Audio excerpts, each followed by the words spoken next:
నమస్కారం అండి. Good morning. Personality డెవలప్మెంట్కి స్వాగతం.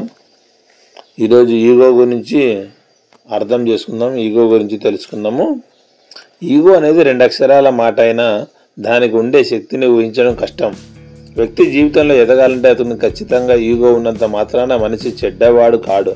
మనిషికి ఆశ ఉండాలి, ఆశయం ఉండాలి, అది సాధించాలనే తపన ఉండాలి.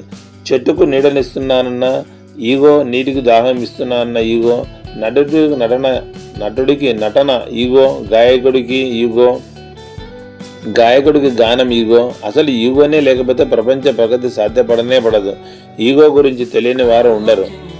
ప్రతి ఒక్కరిలో ఎంతో కొంత మేరకు ఈగో ఉండక తప్పదు. కానీ అడిగితే మాత్రం దీన్ని ఎవరు అంగీకరించరు.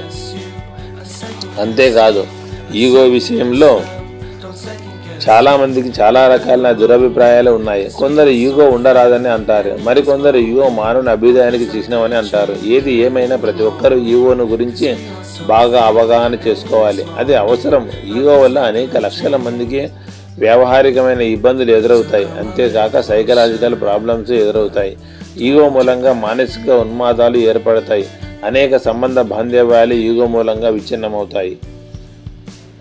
అనేక మందికి ఈగో మూలంగా పట్టరాని కోపము, అసహనము, విచారము, ఏకాంతంగా ఫీల్ అవ్వడం వంటి లక్షణాలు, రాత్రులు నిద్రగా పట్టకపోవడం వంటివి ఏర్పడతాయి. తమ మీద తమకే విరక్తి ఏర్పడడం, ఆత్మహత్య భావాలు కలగడము మనం గమనిస్తున్నాం. అనేక వివాహ దాంపత్యాలు విచ్ఛిన్నమైపోవడానికి, విడాకులు పర్యంతం రావడానికి ఈగోయే ప్రధాన కారణం. ఈగో హత్యలకు కూడా దారితీస్తుంది. ప్రజల్లో అశాంతిని రేకెత్తిస్తుంది. మానసిక ప్రశాంతతను కబలించి వేస్తుంది. దాన్ని సరైన విధంగా మేనేజ్ చేయగలగాలి. దాన్ని సక్రమ మార్గంలో అదుపు చేయకపోతే మానసిక సంక్షోభానికి దారితీస్తుంది. ఈగోను గురించి ప్రతి ఒక్కరూ ఆలోచించాల్సి ఉంటుంది. కనుక ఈగోను అదుపు చేయడం జీవితంలో ఒక భాగంగా మారింది.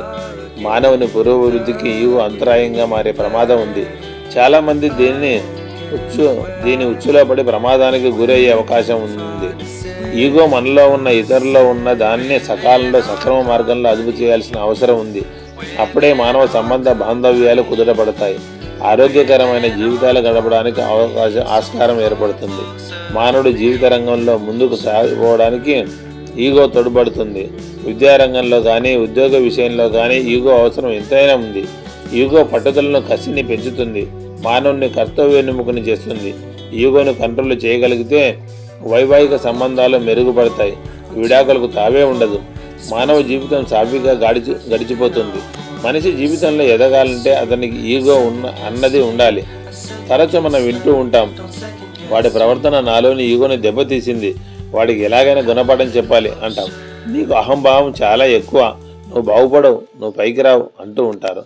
ఇక్కడ అహం అంటే ఈగో అని అర్థం. చాలామందికి ఈ మాటకు అర్థం తెలిసినా దాని లోటుపాట్లు మాత్రం తెలిసి ఉండవు. ఈగోని అనేక మంది అనేక రకాలుగా అభివర్ణించారు. డాక్టర్ సిగ్మండ్ ఫ్రాయిడ్ మాటల్లో గొప్పవాడవుదామనే వాంఛను ఈగో అన్నాడు ఫ్రాయిడ్. మరో మేధావి సైకాలజిస్ట్ విలియం జేమ్స్ అందరూ తనను పొగడాలనే కోరికను ఈగో అంటారు అన్నాడు. డాక్టర్ డివే అనే అమెరికా ఫిలాసఫర్ ఈగోను ప్రాముఖ్యత కోసం పాకులాట అన్నాడు. ఆక్స్ఫర్డ్ డిక్షనరీలో ఈగోగా ఉన్న అర్థం వ్యక్తిత్వ భావన లేదు, ఆత్మ ఔన్నత్య భావన, సెల్ఫ్ ఎస్టీమ్. ఒక వ్యక్తి యొక్క ఆత్మగౌరవం దెబ్బతింటే ఉత్పన్నమయ్యేది ఈగో. ఆత్మ ఔన్నత్య భావం అంటే దాన్నే సెల్ఫ్ ఎస్టీమ్ అని అంటారు. తనను గురించి తాము అధికుడనని ఊహించుకోవడం. ప్రతివాడికి తాను గొప్పగా ఉండాలని అనుకోవడంలో తప్పు లేదు. అది గర్వం అనిపించుకోదు, అతిశయం అనిపించుకుంటుంది. ఆ విధంగా ఆలోచించడం మానవ సహజం. ప్రతి వ్యక్తి జీవితంలో ఎంతో గౌరవప్రదంగా జీవించాలని అనుకోవడంలో తప్పు లేదు. తన ప్రతిభను గురించి తాను చెప్పుకోవడంలో ఎంత మాత్రం తప్పు లేనే లేదు. ఆత్మగౌరవం అనేది ఎవరికి వారు ఆపాదించుకునేది. అతని దృష్టిలో అతన్ని గురించి ఆలోచన. తనకు తాను చాలా ప్రముఖుడనని అనుకోవడము, తనను గురించి తాను న్యూనతాభావంతో ఆలోచించకపోవడం తప్పు. తన గురించి తాను ఆత్మ న్యూనతాభావంతో ఆలోచించుకోవడం తప్పు. మీ ఈగో ఎప్పుడు దెబ్బతింటుంది? తనను గురించి ఇతరులు ఏమనుకుంటున్నారు, తనను గురించి తాను ఏమనుకుంటున్నాడు అన్నది ఈగోలో ఆలోచించాల్సిన అంశాలు. మీరు ఒక ఆఫీసులో పెద్ద ఉద్యోగంలో ఉన్నారనుకోండి. మీరు ఆఫీసులో అడుగు పెట్టగానే మీ క్రింద పనిచేసే వారంతా లేచి నిలబడి మీకు సలాం చేస్తారు. అలా ఎవరైనా చేయకపోతే మీ అహం దెబ్బతింటుంది. వారి మీద ఆ యజమాని అగ్గి మీద గుగ్గిలం అవుతాడు. ఆ సంఘటనను మనసులో ఉంచుకొని సమయం వచ్చినప్పుడు కక్ష సాధిస్తాడు. అది ఈగో పర్యవసనం. నీ గురించి నీవు అనుకున్న దానికి ఇతరులు నీ గురించి భావించిన దానికి మధ్య గల వ్యత్యాసమే ఈగోగా పరిణమిస్తుంది. ప్రతిభను గురించి ఆలోచించాలి. ప్రతి మనిషికి తనపై తనకొక అవగాహన ఏర్పడే ఉంటుంది. దానికి భిన్నంగా ఇతరులు ప్రవర్తిస్తే వారి అహం దెబ్బతింటుంది. ఒక వ్యక్తి కేవలం చదువు మాత్రమే చూస్తాడు, మరో వ్యక్తి కేవలం సంపాదనకు మాత్రమే విలువనిస్తాడు. కొందరు డబ్బు ఉన్న వారిని మాత్రమే గౌరవిస్తారు, మరికొంతమంది విద్యావంతులను గౌరవిస్తారు. వ్యక్తిని బట్టి అవగాహనలు మారుతూ ఉంటాయి. ఎందుకు ఒకడు డబ్బుకు విలువనిస్తారు, మరికొందరు ఎందుకు విద్యకు విలువనిస్తారు, మూడో వ్యక్తి ఆరోగ్యానికి అందానికి విలువనిస్తాడు. ఇదంతా ఆ వ్యక్తి పెరిగిన వాతావరణంపై ఆధారపడి ఉంటుంది, కుటుంబ వ్యవస్థ మీద ఆధారపడి ఉంటుంది. చిన్నప్పుడు వ్యక్తి పెరిగిన పరిసరాల ప్రభావము మీద ఆధారపడి ఉంటుంది. చిన్నతనంలో వారి తల్లిదండ్రుల పెంపక ప్రభావము వారిపై ఉంటుంది. అలాగే వారి టీచర్లు, స్నేహితులు, తదితరుల ప్రభావం ఉంటుంది. చిన్నతనంలో చదువుకునే రోజుల్లో వారికి పాఠశాలలో లభించే అవార్డులు, శిక్షలపై కూడా వారి పెరుగుదల ఆధారపడి ఉంటుంది. బాలికలకు అవార్డులు వస్తే ప్రోత్సాహకరంగా ఉంటుంది, శిక్షలు పడితే నిరుత్సాహం పడి ఉంటుంది. పరీక్షల్లో మంచి మార్కులు తెచ్చుకుంటే విద్యార్థి మంచి ఉత్సాహంగా ఉంటాడు, తల్లిదండ్రులు అతన్ని మెచ్చుకుంటారు. అదేవిధంగా తోటి స్నేహితులు తనని ఏదైనా కించపరుస్తూ ప్రవర్తించే వారికి ఎంతో బాధ కలుగుతుంది, నిరుత్సాహం ఏర్పడుతుంది. ఇటువంటి అనుభవాలు పిల్లల విషయంలో కోకొల్లలు. ఈ విధంగా పిల్లలకు చిన్నతనంలో ఏర్పడే అనుభవాలు వారిపై ఎంతో ప్రభావం చూపుతాయి. దీని మూలంగా వారి ప్రతిభ వారికి అవగాహన అవుతుంది. అప్పుడు వారికి గౌరవం ఏర్పడుతుంది, ఆత్మవిశ్వాసం ఏర్పడుతుంది. వారిపై ఏర్పడే పాజిటివ్, నెగిటివ్ స్ట్రోక్స్ వారిపై అమిత ప్రభావం చూపుతాయి. నలుగురు పొగిడితే అతని ప్రతిభ పెరుగుతుంది, శిక్ష విధిస్తే అతని ప్రతిభ తగ్గిపోతుంది. మనం మన దారిలో పోతున్నాము, ఎదురుగా వచ్చే వ్యక్తి మనల్ని చూసి నమస్కరిస్తాడు, మనం ఎంతో ఆనందపడతాం, మన గౌరవం ఎంతో పెరిగినట్లుగా భావిస్తాం. అదే అతడు చూడకుండా లేదా చూసినా నమస్కరించకుండా వెళ్ళిపోతే ఈ వ్యక్తి చాలా బాధపడతాడు. అవతలి వ్యక్తిని గురించి అనేక విధాలుగా అపార్థం చేసుకుంటాడు. ఇంతకు ప్రతి వ్యక్తి తనను గురించి తాను చేసుకున్న నిర్ణయం, దానికి ఇతరుల నుంచి లభించిన మూల్యము బేరీజు వేసుకుంటాడు. ఏమాత్రం తగ్గినా ఈగో దెబ్బతింటుంది. తన ఈగో దెబ్బతినడంతో ఆ వ్యక్తి పాత్ర కూడా ఉంటుంది. ఎవరు ఉద్దేశపూర్వకంగా మిమ్మల్ని అగౌరవపరచరు, అయినా మీరు వారిని తప్పక అపార్థం చేసుకుంటారు, నిందలు వేస్తారు. మిమ్మల్ని ఎవరు మీ ప్రమేయం లేకుండా అగౌరవపరచరు. కనుక ప్రతి ఒక్కరికి తమ ఈగోను సరిగ్గా ఇమేజ్ చేయడంలో బాధ్యత ఉంది. ఈగో రెండు రకాలుగా ఉంటుంది. నేను సర్వజ్ఞుని, నాకే అన్ని తెలుసును అనుకోవడం మొదటి రకం ఈగో. దీనినే గర్వం అంటారు. ఈ పరిస్థితి ఎప్పుడు ఏర్పడుతుంది? చిన్నతనంలో వారి తల్లిదండ్రులు పిల్లలను క్రమశిక్షణలో పెంచకపోయినా, పూర్తి స్వేచ్ఛను ఇచ్చినా ఇది ఏర్పడుతుంది. వారు కోరిన ప్రతి వస్తువు అడిగిన వెంటనే ఇచ్చి అతి గారాబం చేస్తే ఈ విధంగా పొగరుగా, మొండిగా తయారవుతారు. కుటుంబంలోని ఇతరుల కంటే వీరికి ప్రాముఖ్యత కల్పించిన ఇదే విధంగా తయారవుతారు. తల్లిదండ్రులు తమ ఇష్టాలను కూడా వదులుకొని తమ పిల్లలు సంతోషంగా ఉండాలని వారు కోరినవన్నీ ఇస్తారు. అటువంటప్పుడు ఆ పిల్లవాడు తారే సర్వజ్ఞుణ్ణి అనే భావన కలిగి ఉంటాడు. అటువంటి పరిస్థితుల్లో తనను గురించి తాను అధికంగా ఆలోచించి దెబ్బతింటాడు. దాన్ని ఓవర్ కాన్ఫిడెన్స్ అంటారు. అతడు ఎవరిని సంప్రదించకుండా తనకు ఎలా తోస్తే అలా నిర్ణయాలు తీసుకుంటాడు. ఎవరు చెప్పినా వినాడు. తన నిర్ణయాలు ఎటువంటి పరిణామాలకు దారితీస్తాయో కూడా ఆలోచించాడు. తను ఎల్లప్పుడూ రైట్ అనే భావంతో ఉంటాడు. ఓటమిని అంగీకరించలేడు. అతడు చాలా ప్రమాదానికి లోనవుతాడు. దాని బాధ్యతను ఇతరులపైకి నెట్టుతాడు. తప్పంతా ఇతరులదే అని వాదిస్తాడు. పక్షాతాపం అనేది అతనిలో ఏర్పడదు. తాను పట్టిన కుందేలకు మూడే కాళ్ళు అని పిడి వాదనకు దిగుతాడు. అతనికి హక్కు ఉన్నట్టుగా భావించి వాదిస్తాడు. అతనికి కనిపించేవి అతని హక్కులు మాత్రమే, కానీ బాధ్యతలు మాత్రం ఏమీ ఉండవు. తన గురించి ఆలోచించాడు. అటువంటి వ్యక్తి జీవితంలో అహంభావిగా మారుతాడు. నేనెందుకు పనికి రాననే ఆత్మన్యూనతాభావం కూడా మంచిది కాదు. స్వాతిశయం కానీ స్వానింద భావం కానీ రెండూ మంచివి కాదు, ఉండకూడదు కూడా. దీనికి కారణం ఏమిటని ఆలోచిస్తే, చిన్నతనంలో కొందరు పిల్లల్ని ఎప్పుడూ శిక్షిస్తూ, నిందిస్తూ, అనాదరంగా వారిని హింసలకు గురి చేస్తూ ఉండడమే. తల్లిదండ్రులు కానీ, టీచర్లు కానీ, ఇతరులు కానీ ద్వేషభావంతో చూడడం వల్ల వారికి ఆదరణ కరువవడం వల్ల పిల్లలు ఈ విధంగా తయారవుతారు. నేను జీవితంలో ఎందుకు పనికిరాననే భావం వారిలో ఆది నుండి ఏర్పడుతుంది. అది వారి బంగారు భవిష్యత్తుపై పెద్ద గొడ్డలి పెట్టు. విపరీతమైన క్రమశిక్షణలో పెరిగిన వారు కూడా ఈ రకమైన జీవితానికి అలవాటు పడతారు. ధైర్యంగా ఏ పని చేయలేరు, ఎవరితోనూ మాట్లాడలేరు. ప్రతిదీ వారికి ఆంక్ష. ఏ పని చేసినా చివాట్లే, చేయకపోయినా చివాట్లే లభించడం వల్ల వారికి స్వేచ్ఛ లేక ఆలోచన శక్తి అడుగంటిపోయి ఏమి చేయాలో వారికి తెలియదు. ప్రతి పనిలోనూ అనుమానాలే, భయము, ఏం చేస్తే ఏమవుతుంది అనే భీతి వారికి బాధిస్తూ ఉంటుంది. వారి అభిష్టానికి వ్యతిరేకంగా బలవంతంగా వారి తల్లిదండ్రులు వారిపై అయిష్టమైన ఆదేశాలను ఇచ్చి వారిని ఇక్కట్ల పాలు చేస్తారు. వారి ఇష్టానుసారం నడుచుకోవాలని బలవంతం చేస్తారు. పిల్లల మనసును గ్రహించరు, వారికి ఏం కావాలో తెలుసుకోరు. అప్పుడు వారికి ఈ భావం కలుగుతుంది. అటువంటి వారిలో ఆత్మవిశ్వాసం సన్నగిలుతుంది, ఆలోచన శక్తి అడుగంటిపోతుంది. అనవసరపు భయాలు ఆవరించి వారిని మరింత భయభ్రాంతులను చేస్తుంది. వారంతటా వారు ఏ నిర్ణయం తీసుకునే స్థితిలో ఉండరు. జనం అంటే వారికి భయము, పిరికితనం వారిని ఆవరిస్తుంది. మానసిక దౌర్బల్యానికి గురి అవుతారు. వారంటే వారికి శ్రద్ధ ఉండదు. తిండి విషయంలో కానీ, దుస్తుల విషయంలో కానీ, జీవితంలో తదితర విషయాల్లో కానీ వారికి శ్రద్ధ ఎంతమాత్రం ఉండదు. ఆత్మన్యూనతా భావం ఏర్పడుతుంది. వారికి జీవితం అంటే బాధ్యతల కట్ట అని భావము, కర్తవ్యాలు నిర్వహించడమే అని వారి ఆలోచన. నేనెందుకు కొరగాను అన్న ఆలోచన వారిని జీవితంలో కృంగదీస్తుంది. వారి జీవితంపై వారికి విరక్తి భావం కలుగునట్లు చేస్తుంది, న్యూనతా భావం కలుగజేస్తుంది. అది వారి ప్రగతి అవరోధం.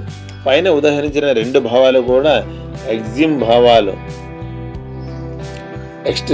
అతిగా ఆలోచించడం వల్ల ఏర్పడ్డ భావాలు అవి. ఆ అతిశయము, అతి న్యూనతా భావాలు రెండు గ్రహణీయాలే. అదృష్టవశాత్తు ఇటువంటి భావాలు చాలా కొద్ది మందిలో మాత్రమే ఉంటాయి, గోచరిస్తాయి కూడా. చాలామంది ఈ రెండింటికి వయా మీడియాగా మధ్యస్థంగా ఉంటారు. ఈ రెండు మనిషికి మధ్య మారుతూ ఉంటాయి. అందరిలోనూ ఒకే విధంగా ఉండదు. ఆరోగ్యకరమైన ఆలోచన ఎలా ఉండాలి? ఆరోగ్యకరమైన ఆలోచన అంటే నేను కూడా కొంతవరకు ప్రయోజకుడిననే భావం ఉండాలి. సరిసి అన్నట్లుగా నేను సైతం ప్రపంచాగ్నికి సవితనొక్కటి ఆహుతిచ్చాను అనే భావము కలగాలి. శ్రీరామునికి వారధి నిర్మించడంలో ఉడత సహాయం చేసిందట. శ్రీరాముడు ఎక్కడా, ఉడత ఎక్కడా. అయినా అంత చిన్న జీవిలో అంత మంచి ఆలోచన రావడమే గొప్ప విషయం. అది ఉడత ఆత్మవిశ్వాసానికి తార్కాణం. ప్రతి వ్యక్తి తనకు గల బాధ్యతలతో పాటు తనకు కొన్ని హక్కులు కూడా ఉన్నాయని భావించాలి. తాను అంతా కాకపోయినా కొంతమేరకైనా చేయగలననే ఆలోచన ఏర్పడాలి. నేను ఏమీ చేయలేని అనాసక్తులనని భావం రానియకూడదు. ప్రతి వ్యక్తికి కొన్ని స్ట్రాంగ్ పాయింట్స్, కొన్ని వీక్ పాయింట్స్ ఉంటాయి. ప్రతి వ్యక్తి ప్రతిమారు గెలవడు, అలాగని ప్రతిమారు ఓడిపోడు. అలాగే ఎప్పుడూ లాభం రాదు, అలాగని ఎప్పుడూ నష్టపోడు. లాభ నష్టాలు, కష్ట సుఖాలు, ఈ ద్వంద్వాల జీవితంలో ఎంతటి వారికైనా సహజమే.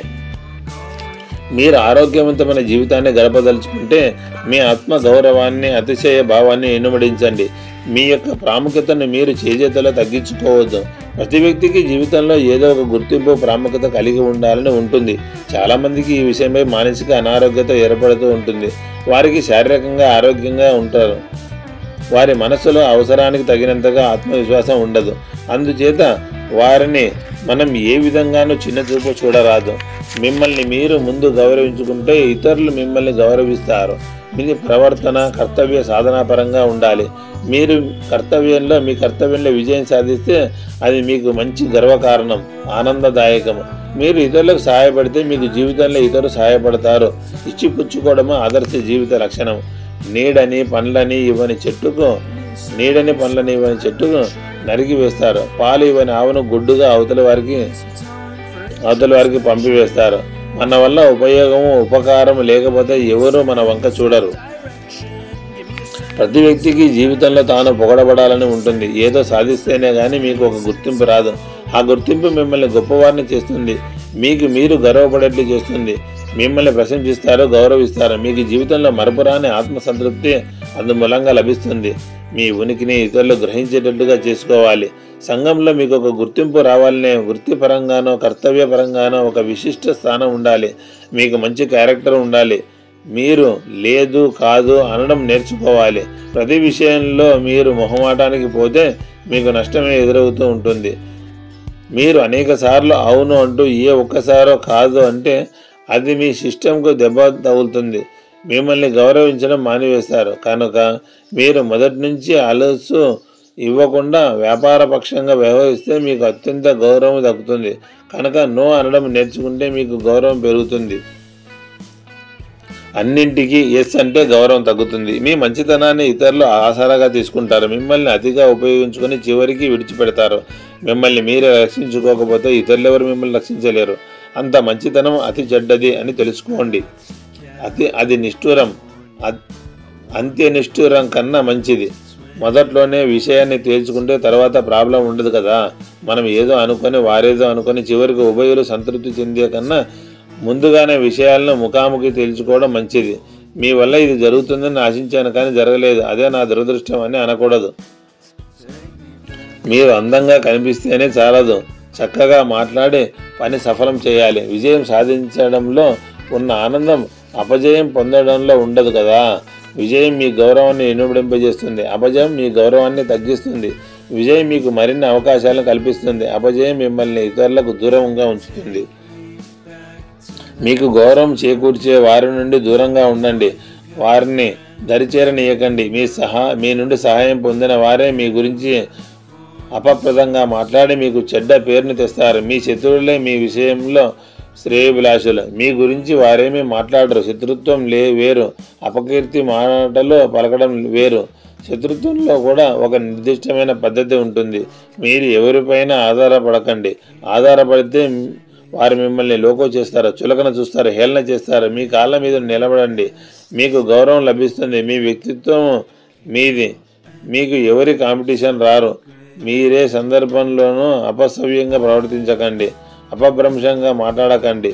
అవి మీ గౌరవాన్ని తగ్గిస్తాయి. ఇతరులను బ్లాక్మెయిల్ చేయకండి, ఎవరిని విమర్శించకండి, ఏ విషయంలోనూ తప్పుగా ప్రవర్తించకండి. మీరు బంతిని గోడకేసి ఎంత గట్టిగా కొడితే అది మీ ముఖానికి అంత వేగంగా వచ్చి తగులుతుంది అని గ్రహించండి. ప్రతి పనికి సమానమైన ప్రతిఫలం ఉంటుంది. గ్రహించండి, మీరు ఏ మొక్కను నాటితే ఆ మొక్కే మొలుస్తుంది, కానీ వేరే మొక్కలు మొలవు కదా. మీ గురించి మీరు అతి గొప్పగా చెప్పుకోకండి, అది ఇతరులకు నచ్చదు. సొంత డబ్బా కొట్టుకుంటున్నాడు అనుకుంటారు. వారికి మీ గురించి మీరు చెప్పకుండా ఇతరుల ద్వారా తెలియనీయండి. అప్పుడు వారికి మీ ఘనత తెలుస్తుంది. అంతేకాకుండా మీ వినయ విధేయతలు కూడా అవగతమవుతాయి. మీ ఈగోని మీరే కాపాడుకోవాలి. అది మీ గౌరవాన్ని పెంచుతుంది, మిమ్మల్ని అందరినీ ఎక్కిస్తుంది, మీ గురించి మంచిగా చాటింపు వేస్తుంది. థ్యాంక్ యూ అండి. ఇది ఈగో గురించి. మళ్ళీ నెక్స్ట్ మీ భావాలను ఇతరులకు ఎలా తెలియజేయాలో, అందులో ఉన్న మెలకువలు ఎలా ఉంటాయో అవి తెలుసుకుందాము. Thank you.